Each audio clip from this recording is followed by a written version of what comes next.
کہا کہ ایک کام کرو، جو تمہاری چرچ تھی یہ میرے ہاتھوں بیچ دو۔ آج بھی چرچ بکتی ہے امریکہ میں، یورپ میں، کینیڈا میں، انگلینڈ میں، جا کر آپ دیکھیں آج بھی جب چرچ کے مینجمنٹ والے سنبھال نہیں پاتے تو وہ بولی لگاتے ہیں، اعلان کرتے ہیں کہ یہ چرچ بکائی جا رہی ہے، کوئی خریدنا چاہتا ہے تو خرید لے۔ کئی چرچ، آج کے زمانے کی بات کر رہا ہوں، آج بھی یہ اور بات ہے کہ ہندوستان میں یہاں پر تشدد زیادہ ہے، باہر ملکوں میں آج بھی وہ اپنی عبادت خانے بیچتے ہیں اگر ان کے اوپر بوجھ ہو جائے تو، لیکن مسجد ہم بیچ نہیں سکتے۔ وہاں پر عیسائیوں نے سلطان محمد فاتح کے نام پر وہ چرچ کو فروخت کیا، بیچا، اور اس کے جو سیل ڈیڈ ہے وہ آج تک موجود ہے۔ جو سلطان محمد فاتح نے خریدا وہ آج تک موجود ہے، اس کے دستاویزات ہیں ترکی کے پاس۔ یہ 15ویں صدی کی بات تھی، 15ویں صدی سے لے کر 1921 تک، تقریباً یوں سمجھ لیں 500 سال کے قریب وہ مسجد تھی، اس کو تعمیر کیا، مینار بنائے، نمازیں ہوئی، قرآن پڑھا گیا، خلافت عثمانیہ کو ختم کیا گیا 1921 کے قریب میں۔ اس کے بعد ان کے در کا ایک کتا لا کر کے انہوں نے ترکی پر بٹھایا جس کا نام مصطفیٰ کمال بادشاہ تھا۔ نام تو بڑا اچھا ہے لیکن وہ تھا منافق یہودی، اس کو ترکی کا بادشاہ بنا کر کے رکھا۔ 11 سال کے اندر اس نے سیکولرزم کا نام لے کر ساری مسجدوں سے اذانوں کو بند کیا، اور اس نے قرآن کی لینگویج کو تبدیل کر دیا، کہا کہ عربی میں کوئی پڑھ نہیں سکتا۔ ترکی میں اس نے اتنا سیکولرزم کے نام پر ظلم کیا، اور اس کے بعد یہ پابندی لگائی کہ جس کو قرآن پڑھنا ہوگا وہ ترکش لینگویج میں پڑھے گا۔ حجاب کو ختم، مدارس اسلامیہ نہیں چلیں گے، کہیں پر بھی مذہب کے نام پر کوئی بھی مدرسہ نہیں چل سکتا، علماء کو بند کیا گیا، قید کیا گیا۔ 11 سال یہ ننگا ناچ ناچا گیا ترکی میں، اور پورے اسلام کو ختم کرنے کی پوری طرح سے کوشش کی۔ اسی زمانے میں اسی مصطفیٰ کمال بادشاہ، جس کو اتا ترک بھی کہتے ہیں، اس نے ہی یہ 500 سال سے موجود جو مسجد تھی سلطان محمد فاتح نے جس کو خرید کر کے مسجد بنایا تھا، اس ظالم نے اس کو بدل کر کے میوزیم کر دیا۔ کہا کہ یہ مسجد نہیں رہے گی، یہاں اذان نہیں ہوں گی، کچھ بھی نہیں، ہاں اس کو میوزیم بناتے ہیں، بہت پرانی ہے، 2000 سال پرانی ہے، تو اس کو میوزیم بناتے ہیں، لوگ آئیں گے دیکھیں گے۔ وہاں سب آتے تھے، سیاح، ہر قسم کے لوگ آتے تھے جوتے پہن کر کے۔ اس مسجد کو 1934 غالباً 1934 سے لے کر کے ابھی 2020 تک روندا گیا ہے، اللہ کا نام بند کر کے رکھا گیا تھا، جو آلریڈی 500 سال تک اذانیں ہوئی ہیں جس میں، اور اس کو میوزیم میں رکھا گیا۔ آج وہاں کی بھی سپریم عدالت نے فیصلہ یہ سنایا کہ جو پرانی مسجد تھی اس کو مسجد میں کنورٹ کیا جائے، تو ترکی کے صدر نے یہ فیصلہ نافذ کیا اور پھر سے اس میوزیم کو ختم کر کے اپنی اصلی حالت مسجد بنائی۔ اتنا کام کیا تو پوری دنیا کے سیکولر کیڑوں کو درد شروع ہو گیا۔ تاریخ اگر میں بتاؤں، اسپین میں جاؤ 500 مسجدیں یہ چرچ بنا کر کے رکھے ہوئے ہیں۔ آج اسلام کی بڑی مسجد کرتبہ آج بھی وہ میوزیم بنا کر کے رکھا گیا، چند لوگوں کو نماز پڑھنے کی اجازت، باقی کوئی نہیں پڑھ سکتا۔ ہنگاریہ، بلغاریہ، یہ وہ کنٹریز ہیں جہاں آج ایک مسجد تو ترکی کے پڑوسی ملک کے اندر ہے، ہنگاریہ میں، وہاں پر اس مسجد کے مینار بھی ہیں، گنبد بھی ہے، سب ہے، آج بھی ہے، لیکن اس کو چڑیا گھر بنایا گیا اور ہاتھی اس میں باندھے جاتے ہیں۔ یہ دنیا کو نہیں نظر آتا۔ ایک مسجد ترکی میں انہوں نے واپس اپنی اصلی حالت پر کر دی تو ڈھنڈورا پیٹنے لگ گئے کہ میوزیم سے مسجد بنا دیا، میوزیم سے مسجد بنا دیا۔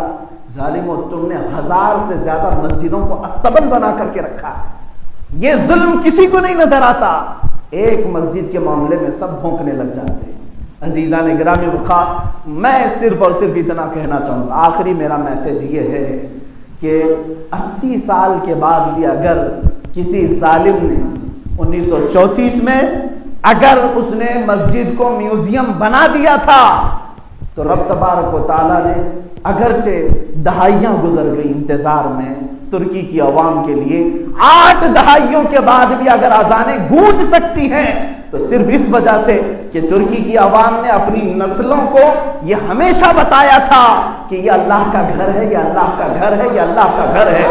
آج یہ عہد کرو اے مسلمانوں، اپنے ہر بچے کو بتا کر کے جاؤ گے، وہاں پر زمین پر جس طرح آج اعلان کر کے ظالموں نے اپنا بت کدہ بنانے کی کوشش کی ہے، اے میرے بیٹے وہ مسجد تھی،